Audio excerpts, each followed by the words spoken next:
عمران آیت number 185، 185 number کی آیت ہے سورہ آل عمران۔ کل نفس ذائقۃ الموت، ہر نفس کو موت کا مزہ چکھنا ہے، سب کو مرنا ہے، کب مرنا ہے نہیں جانتے۔ کون سی بیماری، کون سا ایکسیڈنٹ، کون سا حادثہ انسان کی زندگی کو ختم کر دے انسان نہیں جانتا۔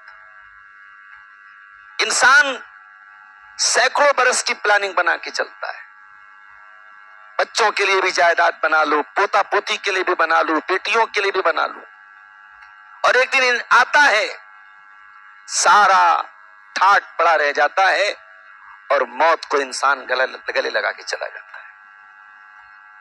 اگر انسان صرف اپنی موت پر غور کرے تو شاید انسان کبھی اپنے رب کو نہ بھولے۔ کبھی آپ نے غور کیا، ہم ایک کمرے میں بھی سوتے ہیں تو 0 واٹ کا بلب لگا کے سوتے ہیں، بالکل اندھیرا کر کے نہیں سوتے، ہمیں ڈر محسوس ہوتا ہے، ہمیں خوف محسوس ہوتا ہے۔ کبھی ہم نے اس قبر کے اس گڈھے کے بارے میں سوچا جہاں ہمارے بڑے خاص لوگ، ہمارے بیٹے، ہمارے بھائی، ہمارے رشتہ دار سب ہم کو دفن کر کے چلے جائیں گے۔ اس قبر میں کوئی 0 واٹ کا بلب نہیں ہوگا سوائے آپ کے ایمان کے۔ اس قبر میں کوئی آپ کو بچانے والا نہیں ہوگا سوائے آپ کی توحید کے، آپ کے ایمان کے، آپ کے عمل کے۔ اس قبر میں کوئی نہیں بچائے گا۔ اسی لیے اللہ کے نبی اور صحابہ قبر کو دیکھ کے رونے لگتے تھے۔ ابن ماجہ کی وہ روایت آپ اٹھائیے، ایک انصاری صحابی کا جنازہ تھا اور جنازے کو قبر میں اتارا جا رہا تھا، اور اللہ کے پیارے نبی ایک سائیڈ میں بیٹھے ہوئے تھے، اور آپ کے ارد گرد صحابہ کرام کا جم غفیر لگا تھا، اور اللہ کے نبی اس قبر کے منظر کو دیکھ کے زار و قطار رونے لگتے۔ اور حدیث کے الفاظ ہیں حتی بل الثری، آپ کے آنسوؤں سے وہاں کی زمین بھیگ جاتی ہے، اس قدر آپ روتے ہیں کہ آپ کے آنسوؤں سے وہاں کی زمین بھیگ جاتی ہے، اور آپ روتے ہوئے اس قبر کی طرف اشارہ کر کے کہتے ہیں لمثل ھذا فاعدوا یا اخوانی، اے میرے بھائیو اس قبر کی تیاری کرو۔ ہم تو اتنے کٹھور دل ہو چکے ہیں، کتنے قبرستان ہیں جہاں ہمارا نوجوان بیٹھ کے فری فائر اور پب جی گیم کھیلتا ہے، انسٹاگرام کی ریلز دیکھتا ہے، قبرستان میں قبروں کے پاس بیٹھ کر کے لڑکیوں سے چیٹنگ کرتا ہے، باتیں کرتا ہے۔ ہم تو اتنے سخت دل ہو چکے ہیں۔ یہ وہی قبرستان ہے، یہ وہی قبر ہے۔ عثمان غنی قبر کو دیکھتے تھے زار و قطار رونے لگتے تھے۔ نبی کے داماد، اور ایک ایسے داماد جن کی نکاح میں نبی اکرم کی 2 بیٹیاں آئی تھی، پورے آدم علیہ السلام سے لے کر کے پوری انسانی تاریخ میں حضرت عثمان غنی کے علاوہ کوئی دوسرا انسان ایسا نہیں ملے گا جس کا نکاح کسی نبی کی 2 بیٹیوں سے ہوا۔ اور آج ایک صاحب کا انتقال ہو گیا لکھنؤ میں، وہ صاحب اپنی تقریروں میں حضرت عثمان کو، حضرت معاویہ کو، بنی امیہ کو، حتیٰ کہ حضرت ابو بکر اور عمر کو بھی لعن طعن کرتے تھے، برا بھلا کہتے تھے، حضرت ابو ہریرہ کو سرکاری مولوی کہتے تھے۔ آج مر گئے تو صاحب لوگ بڑی ان کی خوبیاں بیان کر رہے ہیں۔ صحابہ کرام پر تبرہ کرنے والا، صحابہ کرام کو برا بھلا کہنے والا ہماری نظر میں کبھی سمان اور رسپیکٹ اور احترام کے قابل نہیں ہو سکتا، معاف کیجیے گا۔ ہمارا عقیدہ ہے اور سینہ ٹھوک کے عقیدہ ہے، وَنُبْغِضُ مَن يُبْغِضُهُ، جو صحابہ سے بغض رکھے، جو صحابہ سے نفرت کرے، جو صحابہ کو برا بھلا کہے، ہم اس سے بغض رکھتے ہیں، سیدھی سی بات ہے۔ یہ ہمارا کوئی ڈھکا چھپا عقیدہ نہیں۔ اور اگر آپ کے دل کے اندر ایمان کی غیرت ہے تو یہ غیرت صحابہ کے لیے بھی ہونی چاہیے۔ ہماری ماں کو کوئی برا بھلا کہہ دے، ہم تو صاحب بات نہیں کرتے اس سے، بڑا دیندار ہے، بڑا نیک ہے، بڑا 5 ٹائم کا نمازی، ہماری ماں کو گالی دے رہا ہے، ہم بات نہیں کریں گے۔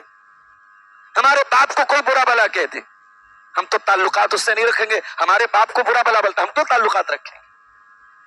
ہماری جانیں، ہماری مائیں، ہمارے باپ قربان ہوں نبی کے صحابہ پر۔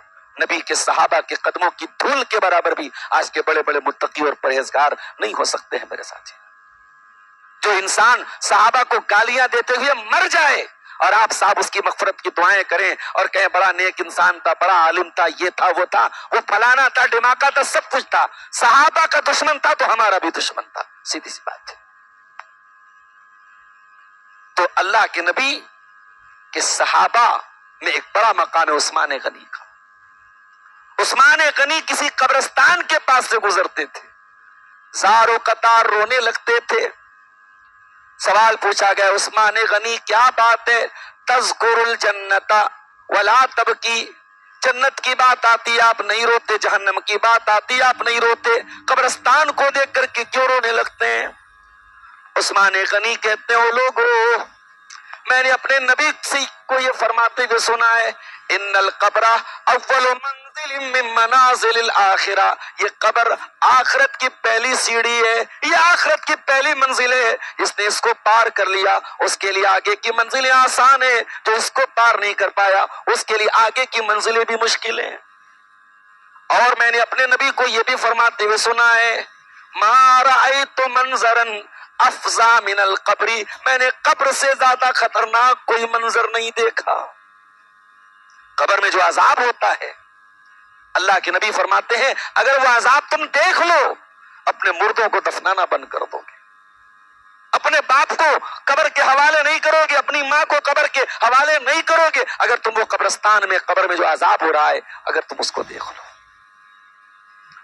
تو قرآن کریم ہمیں موت کی حقیقت بتا رہا ہے، کل نفس ذائقۃ الموت، ہر نفس کو موت کا مزہ چکھنا ہے، وَإِنَّمَا تُوَفَّوْنَ أُجُورَكُمْ يَوْمَ الْقِيَامَةِ، اور اے دنیا میں ظلم کرنے والوں، انیائے کرنے والوں، ایک دوسرے کا حق مارنے والوں، ایک دوسرے کی زمین پہ ناجائز قبضہ کرنے والوں، اپنی بہن بیٹیوں کو زمین و جائیداد سے محروم کرنے والوں، اپنے بیٹوں کے ساتھ ناانصافی کرنے والوں، اپنے یتیم بتیجوں کا حق ٹکار جانے والوں، وَإِنَّمَا تُوَفَّوْنَ أُجُورَكُمْ يَوْمَ الْقِيَامَةِ، قیامت کے دن پائی پائی کا حساب دینا پڑے گا۔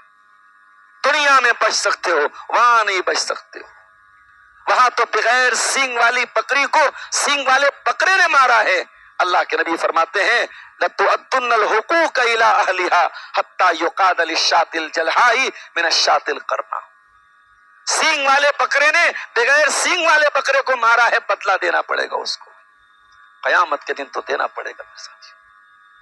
آپ کو معلوم ہے ہمارے نبی پر قرآن کی آخری آیت کون سی اتری تھی؟ چلیے آپ کی جنرل نالج میں اضافہ کر دیتا ہوں، اللہ کے رسول کے اوپر آخری آیت قرآن کی اتری تھی سورہ بقرہ کی آخر کی ایک آیت ہے، آیت کا نمبر تو مجھے یاد نہیں ہے وہ تیسرے پارے میں ہے، آخر کی آیت ہے وہ، یہ اللہ کے نبی کے اوپر 7 یا 8 دن پہلے نازل ہوئی تھی، اس کے بعد قرآن کی کوئی آیت نہیں اتری تھی۔ اپنے نبی پر اللہ آخری آیت کون سی اتار رہا ہے، ذرا اس آیت پر غور کیجیے گا، وَاتَّقُوا يَوْمًا تُرْجَعُونَ فِيهِ إِلَى اللَّهِ، اے میرے بندو ڈرو اس دن سے جس دن تم اللہ کے پاس لوٹائے جاؤ گے، ثُمَّ تُوَفَّى كُلُّ نَفْسٍ مَّا كَسَبَتْ، اور اس دن ہر نفس کو اس کے عمل کا پورا پورا بدلہ دیا جائے گا، وَهُمْ لَا يُظْلَمُونَ، اور کسی کے ساتھ کوئی انیائے نہیں ہوگا، قیامت کے دن کسی کے ساتھ کوئی انیائے نہیں ہوگا۔ دنیا میں انیائے ہوتا ہے، دنیا میں ایک ہی اپرادھ کرنے والا مسلمان ہو تو 60 دن جیل میں رہتا ہے، اور اگر غیر مسلم ہو تو 48 گھنٹے میں اس کو بیل مل جاتی ہے کہ نہیں؟ عدالتوں کے، قانون کے، انصاف کے اسٹینڈرڈ الگ ہے، معیار الگ الگ، جرم ایک ہو، اپرادھ ایک ہو، بس نام میں عبد لگا رہنا چاہیے، مسلم نام ہونا چاہیے، سزا بدل جائے گی میرے ساتھی۔ قیامت کے دن انیائے نہیں ہوگا۔ دنیا میں ہماری عورتیں سونا خریدنے جاتی ہیں سونار کے پاس، تو سونار جو ہے ان کے ناک کی نتھیا کا بھی وزن بتا دیتا ہے کہ صاحب یہ کتنے ملی گرام کی ہے۔ گرام کا بھی جو ادنا حصہ ہوتا ہے جس کو ملی گرام کہتے ہیں، سونار اپنے ترازو پہ عورت کی نتھیا رکھ کے بتا دیتا ہے وزن کتنا ہے۔ ہم کہتے ہیں یار تو بڑا خطرناک ترازو ہے، یہ تو نتھیا کا وزن بھی بتا رہا ہے، یہ تو کان کی بالی کا وزن بھی بتا رہا ہے، یہ تو 1 گرام سے کم کا بھی وزن بتا رہا ہے۔ آپ سونار کا ترازو دیکھ کے حیران ہو رہے ہیں، اللہ کا ترازو کیسا ہوگا؟ آئیے ذرا قرآن سے پوچھتے ہیں، وَنَضَعُ الْمَوَازِينَ الْقِسْطَ لِيَوْمِ الْقِيَامَةِ، ہم قیامت کے دن انصاف کا ترازو رکھیں گے. فَلَا تُظْلَمُ نَفْسٌ شَيْئًا، اور کسی کے ساتھ کوئی ظلم نہیں کیا جائے گا. وَإِنْ كَانَ مِثْقَالَ حَبَّةٍ مِّنْ خَرْدَلٍ أَتَيْنَا بِهَا، ایک رائی کے دانے کے برابر بھی اگر کوئی چیز ہوگی اللہ کے ترازو پر سامنے آ جائے گی. وَكَفَى بِنَا حَاسِبِينَ، اور اے میرے بندو جب ہم حساب لیں گے تو پورا پورا لیں گے. اسی لیے کبھی یہ مت دعا کیا کرو اللہ حساب لے لے. اللہ سے حساب لینے کی دعا مت کرنا، اللہ سے حساب آسان کرنے کی دعا کرنا. اللہم حاسبنا حسابا یسیرا، اے اللہ ہمارا حساب آسانی سے لے لے. ایک مرتبہ اما عائشہ نے پوچھا اللہ کے رسول سے، اے اللہ کے رسول یہ آسان حساب کا کیا مطلب ہے؟ اللہ آسان حساب کیسے لے گا؟ اللہ کے نبی نے فرمایا عائشہ آسان حساب یہ ہے، یہ بس اللہ تعالیٰ کے سامنے بندے کا نام اعمال پیش کیا جائے اور اللہ تعالیٰ نظر انداز کر دے. اللہ تبارک و تعالیٰ جو ہے بندے کو اگنور کر دے، نظر انداز کر دے، پوچھ تاچھ نہ کرے، پوچھ گچھ نہ کرے. وَمَن نُوقِشَ عُذِّبَ، اور اے عائشہ اگر پوچھ تاچھ ہونے لگی، اگر اللہ تعالیٰ بندے کے اعمال کی پوچھ تاچھ کرے گا تب تو بندہ ہلاک ہو جائے گا. لہٰذا اللہ کی عافیت یہ ہے بس اللہ نظر انداز کر دے. اسی لیے ہم رمضان میں آخری عشرے کی تاخراتوں میں ہم دعا کیا کرتے ہیں؟ اللہم انکا عفو تحب العفو فاعف عنا، اے اللہ تو درگزر کرنے والا ہے اور درگزر کرنے کو معاف کرنے کو پسند کرتا ہے. اے اللہ ہم بھی بڑے گنہگار ہیں، ہم کو بھی تو درگزر کر دے. یہ دعا ہم تاخراتوں میں اور لیلۃ القدر میں پڑھتے ہیں. تو میرے پیارے ساتھیوں یہ سورہ آل عمران میں اللہ کہہ رہا ہے وَإِنَّمَا تُوَفَّوْنَ أُجُورَكُمْ يَوْمَ الْقِيَامَةِ، اے میرے بندو تمہیں قیامت کے دن اپنے عمل کا پورا پورا بدلہ چکانا پڑے گا. اے اللہ قیامت کا دن ہوگا، تیری عدالت میں فیصلہ کیا جائے گا. تیری عدالت کا فیصلہ آنے کے بعد اے اللہ دنیا کے بڑے بڑے ارب پتی بھی وہاں پہ موجود ہوں گے، بڑے بڑے غریب بھی وہاں موجود ہوں گے، جن کے پاس اونچے اونچے محل ہے وہ بھی موجود ہوں گے، جو بیچارے جھوپڑی میں رہتے تھے وہ بھی موجود ہوں گے، جو ہزاروں روپے کا کھانا ہوٹل میں جتنا کھاتے نہیں تو اس سے زیادہ پھینک دیتے تھے وہ بھی موجود ہوں گے، اور وہ بھی موجود ہوں گے جو 2 ٹائم کی روٹی کے لیے ترستے تھے. دنیا میں آپ کو بڑی شکایت ہے اپنے آپ سے. ہمیشہ بہت سارے لوگ ہیں نا ان سے پوچھو بھائی کیا حال چال ہے، ہمیشہ وہ شکایت سناتے ہیں کہ صاحب یہ برا ہے یہ برا ہے. اگر آپ کو اپنی زندگی بہت بری لگ رہی ہے تو کسی ہاسپٹل میں جا کے دیکھ لو میرے بھائی، کسی ڈاکٹر کے یہاں جا کے دیکھ لو. آپ کی زندگی اتنی بری نہیں ہے جتنی آپ سمجھ رہے ہیں. آپ سے بھی زیادہ دکھی اور آپ سے زیادہ بھی پریشان دنیا میں لوگ ہیں میرے ساتھ. ابھی میری بچی کی طبیعت خراب تھی دوپہر میں ڈاکٹر کو دکھانے گیا. ڈاکٹر کی فیس تھی 500 روپے. بچوں کے اچھے ڈاکٹر ہمارے علاقے کے 500 روپے ان کی فیس. میں ڈاکٹر کیا بچی کو دکھا کے نکلا، میڈیکل اسٹور پہ دوا لینے لگا تو عورت بچے کو لے کے آئی تھی، وہ میڈیکل والے سے کہنے لگی کہ بھیا آئندہ میں آؤں تو آپ یہی سب دوا ہم کو دے دیجیے گا، اور جو ڈاکٹر عام طور سے لکھتے وہی دوا دے دیجیے. یہ 500 روپے فیس میں نہیں دے سکتی ہوں، میرے ابا اکیلے کماتے ہیں اور بچے کے باپ چھوڑ کے چلے گئے ہیں، بچہ نانی کے یہاں پل رہا ہے اور میرے ابا ہی اس کا خرچہ اٹھاتے ہیں، غریب آدمی ہیں، اکیلے کمانے والے کہاں سے. ایک 500 روپے کی فیس اس غریب باپ کے لیے بہت بڑی بات ہے میرے ساتھ.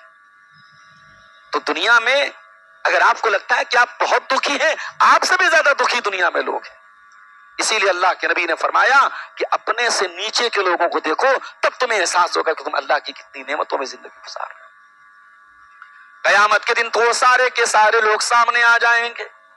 اللہ فرماتا ہے فمن زوزی عن النار، جس کو اللہ تعالیٰ کی بارگاہ میں اس کی عدالت میں جہنم سے بچا لیا جائے گا، وہ ادخل الجنت، اور جنت میں داخل کر دیا جائے گا، فقط فاز، وہی کامیاب ہے.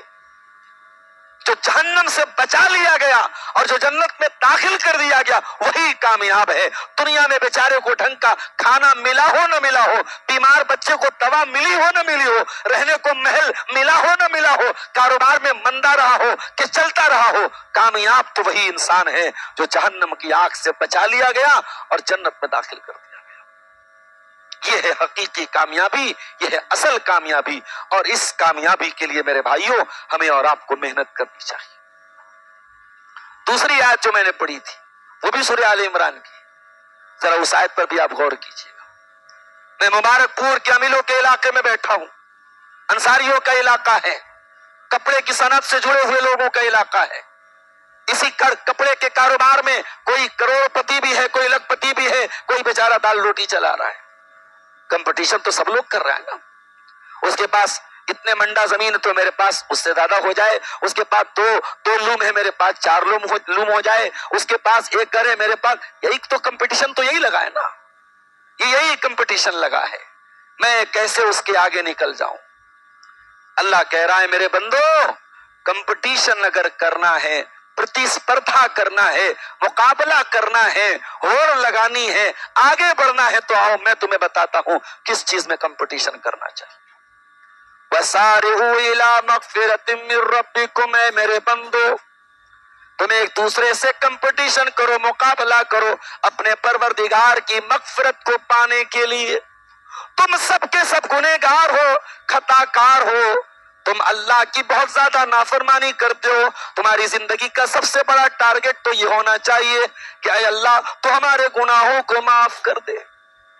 اسی لیے اللہ کے نبی نے حضرت ابو بکر صدیق کو سکھایا تھا، اے ابو بکر صدیق جب تم نماز میں تشہد میں بیٹھا کرو تو درود شریف پڑھنے کے بعد یہ دعا پڑھا کرو، اللہم انی ظلمت نفسی ظلما کثیرا ولا یغفر الذنوب الا انت فاغفر لی مغفرۃ من عندک۔ اے اللہ میں نے اپنی جان کے اوپر بہت زیادہ ظلم کیا ہے اور میرے پاپوں کو، میرے گناہوں کو تیرے سوا کوئی اور معاف نہیں کر سکتا ہے۔ اے اللہ تو اپنی طرف سے مجھ کو معاف کر دے، ورحمنی اور تو میرے اوپر رحم فرما، انک انت الغفور الرحیم، اے اللہ تو بہت بخشنے والا، رحم کرنے والا ہے۔ ایک مومن کی زندگی کا سب سے بڑا ٹارگٹ یہ ہونا چاہیے، اللہ ہمارے گناہوں کو معاف کر دے، اللہ ہماری خطاؤں کو معاف کر دے۔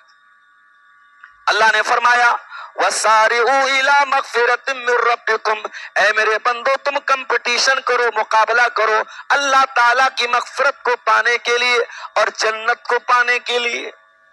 ہائے ہائے ہائے، جنت کیسی ہے میرے ساتھی؟ ہم تو جنت کے بارے میں جتنا بتاتے ہیں وہ تو قرآن کی روشنی میں بس ایک جھلک ہے، ورنہ جنت کو حقیقت میں ہم بیان بھی نہیں کر سکتے۔ جنت کیا ہے؟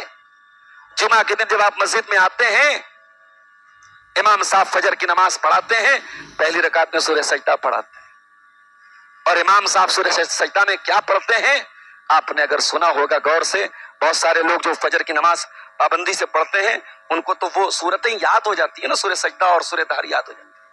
سورہ سجدہ میں یہ آیت بھی آپ سنتے ہوں گے، فَلَا تَعْلَمُ نَفْسٌ مَّا أُخْفِيَ لَهُم مِّن قُرَّةِ أَعْيُنٍ جَزَاءً بِمَا كَانُوا يَعْمَلُونَ۔ ہم نے جنت میں اپنے بندوں کی آنکھوں کی ٹھنڈک کا کون کون سا سامان تیار کر کے رکھا ہے بندہ سوچ بھی نہیں سکتا، تمہارے تصور سے بھی اوپر ہے، تمہارے امیجنیشن سے بھی اوپر ہے، تم سوچ بھی نہیں سکتے، تم خیال بھی نہیں کر سکتے۔ جنت تو ایسی ہے، اللہ کے نبی فرماتے، اللہ تعالیٰ کہتا ہے اعددت لعبادی الصالحین ما لا عین رات ولا اذن سمعت ولا خطر علی قلب بشر، میں نے جنت پہ اپنے بندوں کے لیے ایسی نعمتوں کو تیار کر کے رکھا ہے، نہ تو کسی کان نے سنا ہے، نہ کسی آنکھ نے دیکھا ہے، نہ کسی دل میں خیال گزرا ہے۔ اللہ کہہ رہا ہے میرے بندو جنت کے لیے محنت کرو، لوم کے لیے نہیں، کرگے کے لیے نہیں، دولت کے لیے نہیں، گھر کے کمپٹیشن کرنا ہے تو جنت کے لیے کرو۔ یہ دنیا کی بڑی سے بڑی دولت جنت کے سامنے کوڑا ہے میرے پیارے ساتھی۔ آج زمین جائیداد کی بات آتی ہے، کسی شہر میں چلے جاؤ، بنارس کے کسی اچھے علاقے میں چلے جاؤ، آپ ایک چھوٹا سا گھر بنانے کے لیے زمین اگر تلاشیں گے کروڑوں روپیہ آپ کو چاہیے۔ اللہ کے نبی فرماتے ہیں کہ جنت میں ایک گھوڑا رکھنے کی جگہ لموضع صوت فی الجنت خیر من الدنیا وما فیہا، کہ جنت میں ایک گھوڑا رکھنے کی جگہ یعنی 1 اسکوائر فٹ کا ایریا جنت کا دنیا کی تمام نعمتوں سے بہتر ہے میرے پیارے ساتھی۔ اللہ کہہ رہا ہے جنت کی تیاری کرو۔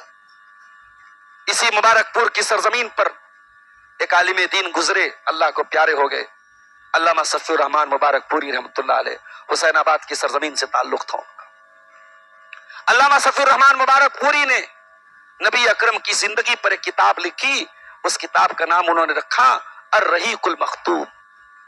آپ کو معلوم ہے یہ نام انہوں نے کہاں سے لیا تھا؟ یہ نام قرآن میں اللہ نے بیان کیا ہے۔ الرحیق المختوم نام قرآن سے لیا گیا ہے۔